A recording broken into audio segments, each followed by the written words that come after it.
네, IS는 또 인질 살해 책임은 일본 정부에 있다면서 일본인에 대한 추가적인 테러도 경고했는데요. 전문가와 함께 짚어보도록 하겠습니다. 이만종 한국테러학회 회장 나와 계십니다. 안녕하세요. 안녕하세요. 네, 인질 고토겐지 씨를 참수했다고 주장하는 이제 영상을 올렸는데요. 이 진위 여부에 대해서 여러 가지 얘기가 있는 것 같습니다. 정말 살해됐다고 보십니까? 어떻게 보십니까? 네, 29일 일몰시까지가 최후 통보한 마지막 시한이었어요. 예. 29일이 훨씬 지났기 때문에 IS 측에서는 약속의 위반을 들어가지고 살해했지 않겠는가 이렇게 이제 보고 있고요. 예. 그리고 일본과 미국에서도 지금 강하게 반발하는 그런 성명을 발표한 걸로 봐가지고는 내용이 사실인 것 같습니다. 네, 사실로 보인다고 이제 말씀을 네네. 해주셨는데요. IS 얘기를 이제 다시 들어보면 이길 수 없는 전쟁에 동참하는 결정을 내린 일본 정부에게 책임이 있다. 이제 정부 쪽에 책임이 있다고 이제 전가하고 있는 건데요. 어떤 부분을 지적하는 걸까요? 네, 고토겐지 씨가 작년 10월에 시리아 예. IS 거점 지역에 입국을 했어요. 그 지역에서 실종을 했는데 11월 초에 이렇게 포로로 잡혔는데 인질로 잡혀가지고 일본 측에 협상을 요구하는 그런 메일이 왔었어요. 그 당시에는 우리 돈으로 약 20억 정도, 20억 정도를 협상금으로 제시를 했는데, 아베 총리가 아랍 지역을 중동 지역을 방문하면서 2억 달러의 규모의 그런 IS를 제재할 수 있는 돈을 지원하겠다는 그런 내용이 나온 다음에 2억 불로 이렇게 이야기를 하고 있거든요. 네. 바로 그 금액을 겨냥한 거라고 볼 수 있겠군요. 그렇죠. 네. 예, IS와 일본, 요르단이 지금 상황을 보면은 인질 석방 협상이 좀 진행되지 않는 부분도 있었지만 어쨌든 진행 중에 있는 상황에서 이런 일이 이제 벌어졌는데요. 왜 이런 결단을 내렸다고 봐야 될까요, IS가? IS 입장에서는 손해보는 장사는 하지 않겠다 이런 생각인 것 같아요. 예. 그동안에 1대1이냐 아니면 1대2냐 이런 얘기가 설왕설래 많이 있었습니다만 물론 각국의 입장이 있었겠습니다만은 IS 입장에서는 1대1을 끝까지 그렇게 요구를 했었던 것 같습니다. 예. 그래서 결국 이 협상이 결렬이 됐던 것이죠. 예, 최종적으로 결렬된 건가요? 어떻게 그렇죠. 봐야 될까요? 예. 그렇다면 이제 IS가 지금 얘기할 때 추가 테러도 협박하지 않았습니까? 그렇다면 일본인에 대한 추가 테러가 앞으로도 또 일어날 가능성이 높다고 봐야 되는 건가요?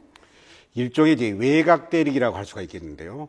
반미 그리고 반서방, 반이슬람을 지향하는 게 IS 입장이기 때문에 IS 입장에서는 미국인 한두 명을 살해하는 것보다는 효과가 없기 때문에 오히려 아시아권, 미국의 우방의 그런 국가를 타격하는 게 오히려 더 효율적이다 이런 생각을 가지고 있기 때문에 얼마든지 추가 테러는 가능하다 이렇게 보고 있습니다. 앞으로 추가 테러 위험이 높다는 말씀이신데요. IS가 그런데 이제 일본인 인질과 함께 이제 참수하겠다고 위협했던 요르단 조종사의 생사는 언급하지 않았습니다. 남은 카드로 남겨뒀다고 봐야 될까요? 어떻게 봐야 될까요? 두 가지 생각을 할 수가 있겠는데요. 요르단 조종사가 이미 사망했을 그런 가능성도 볼 수가 있겠고, 방금 말씀하신 대로 마지막 카드로서 남겨뒀다가 나중에 사용하려는 그런 전략도 생각해 볼 수가 있겠습니다. 네. 일본 정부가 그야말로 이번 일을 겪으면서 진퇴양난이었던 것 같습니다. 석방을 해달라고 요구하자니 또 이제 국제사회에서 이런 테러범에 굴복했다는 또 인상도 줄 수 있고요. 그리고 마냥 손 놓고 있자니 또 국내 여론을 또 무시할 수 없는 부분이고요. 일본 정부가 이제 협상하는 과정에서 쭉 봤을 때 어떤 부분이 좀 부족했고 어떤 부분이 좀 잘했다고 보십니까? 제가 볼 때는 초기에는 상당히 많이 당황을 해가지고 경황이 없었기 때문에 좀 미숙했다 이렇게 보여지는데 인질 한 명이 사망한 뒤에는 상당히 조직적이고 이렇게 체계적으로 이렇게 진행이 됐던 것 같아요.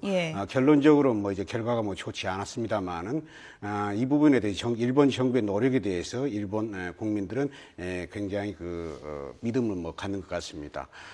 그렇지만 이제 결론은 인질 2명이 다 사망을 했기 때문에 일본에서도 상당히 깊은 그런 실망감에 이렇게 빠져 있다고 보여집니다. 네, 비단 일본뿐만이 아니라요. IS의 인질 사태가 계속된다면 일본뿐 아니라 다른 나라들도 이런 희생이 될 수 있지 않겠습니까? 이럴 경우에 정부에서 어떤 협상 전략을 짜야 맞다고 보십니까? 하나의 딜레마죠. 딜레마인데 인명의 무게는 지구보다도 더 무겁다 이런 얘기가 있습니다.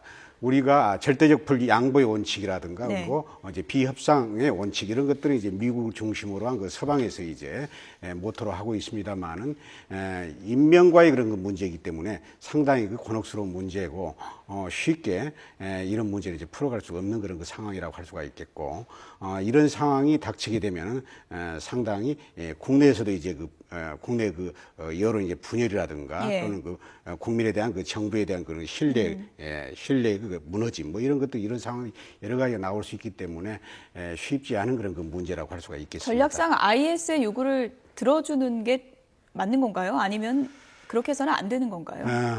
나쁜 선례를 남길 수가 있겠죠. 나쁜 선례를 남길 수 있겠습니다만은 조금 전에 말씀드렸던 것처럼 대의 명분은 우리의 이제 인명을 살상한다는 그런 측면에서는 절대 없어서는 안 되는데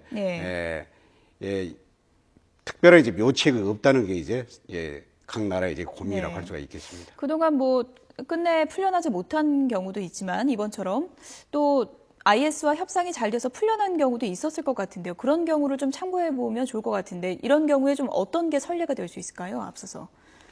결국 이제 협상금인데요. IS는 지금 테러 단체 중에서 국제 테러 단체 중에서 가장 자금력이 지금 풍부하다고 이렇게 이제 이야기를 하고 있거든요.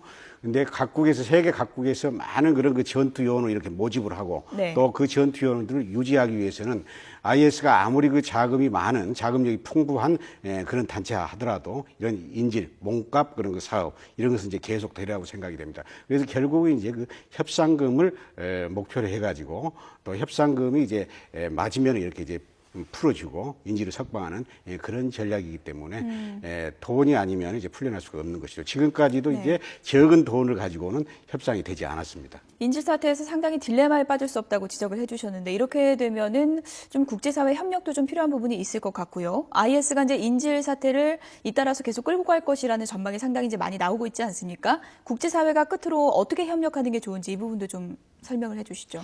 이런 말로 대신하고 싶어요. 평화를 원하거든 전쟁에 대비하라. 저는 이제 이런 말을 바꿔가지고 평화를 원하거든 테러에 대비하라. 이런 이야기를 하고 싶습니다. 그래서 세계 각국이 국제적인 그 공조, 정보 공유 이런 것을 더욱더 이제 긴밀히 해야 되지 않겠는가 이렇게 생각이 됩니다. 이번 일본인 인질 사태로 뭐 일본뿐만 아니라 전 세계적으로 상당히 많은 분들이 이제 충격을 받았는데요. 말씀하신 것처럼 테러에 대비하는 그런 국제사회의 좀 대응 노력이 필요해 보입니다. 이만종 한국테러학회 회장이었습니다. 고맙습니다.